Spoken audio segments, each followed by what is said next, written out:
တိရိစ္ဆန်တကောင်ရဲ့မျက်လုံးတွေကိုကြည့်ုံနဲ့တင်သူဟာမူဆိုးလားတားကောင်လားဆိုတာခွဲခြားနိုင်ပါတယ်။တဘာဝတရားရဲ့ဖြစ်တည်မှုပုံစံတစ်ခုကိုသတိထားမိကြလားကြားချင်းသိတဲ့ကြောင်တွေဟာသူတို့ရဲ့မျက်လုံးတွေကိုမျက်နှာအရှိတဲ့မှာထားရှိပြီးတင့်ကိုစူးစူးဆိုင်ဆိုင်ကြည့်တတ်ကြပါတယ်။သမင်စည်းကွက်နဲ့ယုံတွေကြတော့သူတို့ရဲ့မျက်လုံးတွေကခေါင်းရဲ့ဘေးနှစ်ဖက်မှာရှိနေပြီးအမြဲတမ်းပဲအာယုံပြန့်လွင့်နေတယ်လို့ထင်ရပါတယ်။ဒါဟာတဘာဝတရားကသူတို့ကိုပေးသနာထားတဲ့လုံးဝကွဲပြားခြားနားတဲ့ရှင်တန်ရက်တည်ရေးပြည့်စီဂီရီယာနှစ်မျိုးပါပဲတစ်မျိုးကအမဲလိုက်ဖို့အတွက်ဖြစ်ပြီးနောက်တစ်မျိုးကတော့အသက်ဘေးကလွတ်မြောက်ဖို့အတွက်ပါအရင်ဆုံးအမဲလိုက်ရာမှာဥဆောင်တဲ့မူဆိုးတွေကိုကြည့်ကြရအောင်သူတို့ရဲ့မျက်လုံးတွေကဘာလို့မျက်နှာအရှိတဲ့မှာစုပြုံရှိနေရတာလဲစဉ်းစားကြည့်ပါဦးကြားတကောင်ဟာတိုးတကောင်ကိုဖမ်းဖို့ခြုံခိုပုံးနေတဲ့အခါခုံအုပ်ဖို့အခွင့်အရေးကတစ်ချိန်ပဲရပါတယ်အကွာဝေးကိုမှားရင်တွက်ချက်မိရင်ဖြစ်စေစောလုံးဒါမှမဟုတ်နောက်ကျလုံးသွားရင်ဖြစ်စေအဲ့ဒီနေ့အတွက်အစာငတ်ပါပြီးဒါကြောင့်သူတို့ဟာမျက်လုံးနှလုံးစလုံးကိုပြစ်မှတ်တစ်ခုတည်းပေါ်မှာပဲအသေးအချာချင်းရထားရတာပါဒါဟာရုပ်ရှင်ရုံထဲမှာ3A ရုပ်ရှင်ကြည့်နေရတယ်လို့ပါပဲမျက်လုံးနှလုံးစလုံးကမြင်ရတဲ့ပုံရိပ်တွေဟာအများအားဖြင့်ထပ်တူကျနေတတ်ပါ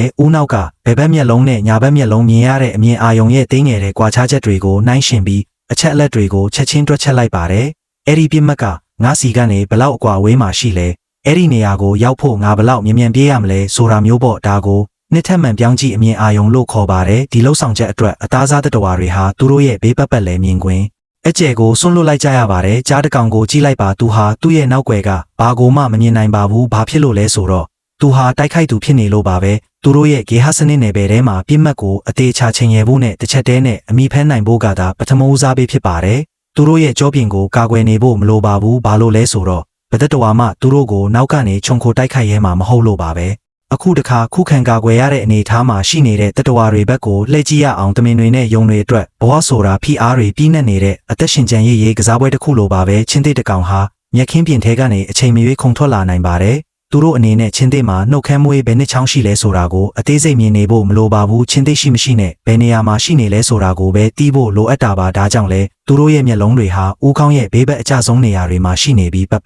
်လဲမြင်ကွင်းကျဲကြီးကိုပေးစွမ်းနိုင်တာဖြစ်ပါတယ်မျက်စားနေတဲ့အချိန်မှာတောင်ခေါင်းကိုလှည့်ကြည့်စရာမလိုပဲသူတို့ရဲ့နောက်ွယ်မှာဘာရှိနေလဲဆိုတာကိုမြင်နိုင်ကြပါတယ်တိုးတကောင်ဤမျက်လုံးများကိုအနီးကပ်ကြည့်မိဆိုပါကမင်းတို့ဤမျက်စံများသည်အလျားလိုက်စတုကန်ပုံစံဖြစ်နေတာကိုတွေ့ရပါလိမ့်မယ်ဒီလိုတဘာဝဒီဇိုင်းကအလျားလိုက်မျက်နှာပြင်မှာအလင်းဝင်ဆက်မှုကိုတိုးမြင့်စေပြီးမိုးကုတ်ဆက်ဝိုင်းတဲ့အပြိုင်မျက်ပင်တွေကြားကလှုပ်ရှားမှုမှန်သမျှကိုပိုပြီးအလွယ်တကူမြင်သာစေပါတယ်ဒါပေမဲ့ပေးဆက်လိုက်ရတဲ့တိုင်ဖိုးကတော့သူတို့မြင်ရတဲ့ကဘာကြီးကပြားချက်သွားတာပါပဲဘာလို့လဲဆိုတော့မျက်လုံးတစ်လုံးစီကကွဲပြားတဲ့အလင်းတွေကိုတိကျစီမြင်နေရလို့ဖြစ်ပြီးအရာဝတ္ထုတွေရဲ့အနက်အာရုံကိုခန်းစားနိုင်စွမ်းမရှိသလိုအကွာအဝေးကိုလည်းတိတိကျကျမဆုံးဖြတ်နိုင်ကြပါဘူးဒါပေမဲ့ဒါကသူတို့အတွက်ပြဿနာမဟုတ်ပါဘူးအသက်ဘေးကလွတ်မြောက်ဖို့အတွက်ချင်းသေးက10မီတာအကွာမှာလား12မီတာအကွာမှာလားဆိုတာသိနေဖို့မလိုပါဘူးအနေရရှိတယ်ဆိုတာသိတာနဲ့အမြန်ဆုံးပြေးဖို့ပဲလိုတာပါဒါဆိုရင်တောဝက်တွေဝက်ဝံတွေဒါမှမဟုတ်မြောက်တွေလိုအစုံစားတတဝါတွေကြတော့ဘလို့လဲလို့မေးစရာရှိလာပါတယ်သူတို့ရဲ့မျက်လုံးတွေကတော့ဘယ်နေရာမှာရှိနေလဲဒီနေရာမှာတော့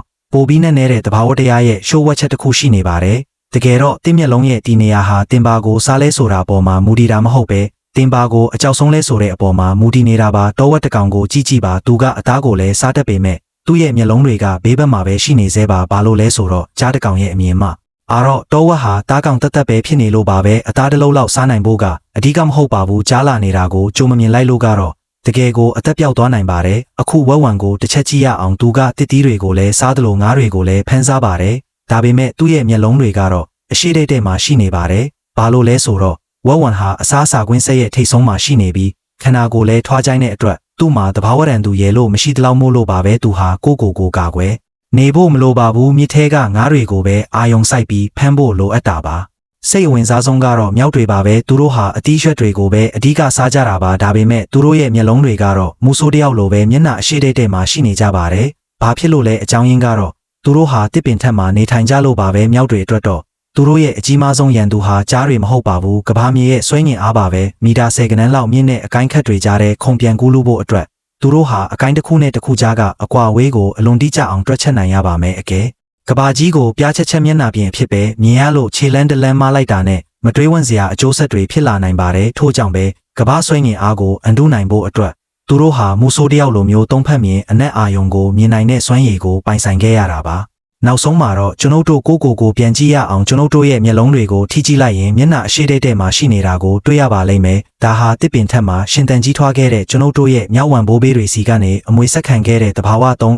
မျက်မှန်ကြီးတွေပါပဲအကွာဝေးကိုတိကျစွာတိုင်းတာနိုင်တဲ့ဤလက်မျက်လုံးညှိနှိုင်းမှုစနစ်ကြောင့်ပဲအကိုင်းခတ်တွေကိုစုပ်ကိုင်နိုင်ုံတင်မကပဲကိရိယာတန်စာပလာတွေကိုကင်တွယ်နိုင်စေခဲ့တဲ့အမဲလိုက်လံတွေကိုပြုလုပ်နိုင်စေခဲ့ပြီးနောက်ဆုံးမှာတော့အစားအစာကွင်းဆက်ရဲ့ထိတ်ဆုံးနေရာကိုလူသားတွေရယူနိုင်ခဲ့တာဖြစ်ပါတယ်။ဒါပေမဲ့လူသားတွေဟာထူးဆန်းတဲ့ဖြစ်တည်မှုတစ်ခုလည်းဖြစ်နေပြန်ပါတယ်။မူဆိုးတယောက်ရဲ့မျက်လုံးမျိုးကိုပိုင်ဆိုင်ထားပေမဲ့လည်းကျွန်ုပ်တို့ဟာတားကောင်ဖြစ်သွားမှာကိုကြောက်ရွံ့တဲ့စိတ်တွေရှိနေသေးပါညဘက်အိပ်ပျော်နေရင်လက်နိုးလာတက်ကြတော့ပဲညမောင်မောင်မှာလမ်းလျှောက်တဲ့အခါကျွန်ုပ်တို့ရဲ့နောက်ွယ်မှာတစုံတယောက်ရှိနေတယ်လို့မျိုးခံစားနေရသေးပါကျွန်ုပ်တို့ရဲ့မျက်လုံးတွေကအရှိကိုပဲစိုက်ကြည့်နေနိုင်ပေမဲ့ချက်။ကျွန်ုပ်တို့ရဲ့မျိုးရိုးဗီစတဲ့မှာတော့ရှေးကတားရဲတိရစ္ဆာန်တွေရဲ့စိုက်ကြည့်ခြင်းကိုခံခဲ့ရတဲ့အကြောက်တရားအမတ်တရုပ်တွေဟာယနေ့တိုင်ဆွဲထင်ကြံရင်းနေစေဖြစ်ပါတယ်။ကျွန်ုပ်တို့ဟာကိရိယာတန်စာပလာတွေကိုကင်ဆောင်ထားတဲ့မူဆိုးတွေဖြစ်ကြပေမဲ့လည်းတစ်ဖက်မှာတော့အလွယ်တကူထိတ်လန့်ချောက်ချားတတ်တဲ့မြောက်အုပ်စုတစုလည်းဖြစ်နေပြန်ပါတယ်။နှစ်ပေါင်းတန်းချီကုန်လွန်သွားခဲ့ပြီးကျွန်ုပ်တို့ဟာအစားအစာကွင်းဆက်ရဲ့အထွတ်အထိပ်ကိုရောက်ရှိနေပြီလို့ထင်ရပေမဲ့လည်းဒီရှေးဟောင်းစန့်ကျင်ဘက်ဖြစ်တည်မှုကြီးတွေကနေရုံးမထိုး